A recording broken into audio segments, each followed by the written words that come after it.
জানাচ্ছি। একদিন এক ব্যক্তি নিজের দ্বারে লিখে দিলেন, আজ আমি ভীষণ দুঃখী, আজ আমার সাথে কেউ দেখা করতে আসবেন না। কিছুক্ষণ পরে তার এক বন্ধু এলো, সে সেই লেখা পড়ল, তাও গিয়ে তার সাথে দেখা করল।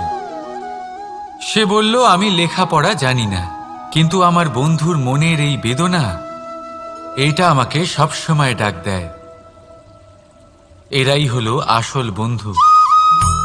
কোনো কারণে আপনি যদি দুঃখ পান, কোনো সমস্যার সমাধান না বের করতে পারেন, এই সংসার থেকে আলাদা হয়ে যেতে চান, তাও এই বন্ধু আপনার সাথেই থাকবে। সমস্যার সমাধান না দিতে পারলেও আপনার সম্বল হয়ে অবশ্যই থাকবে। হয়তো আপনার দুঃখ কম করতে পারবে না, কিন্তু আশার আলো অবশ্যই দেখাবে।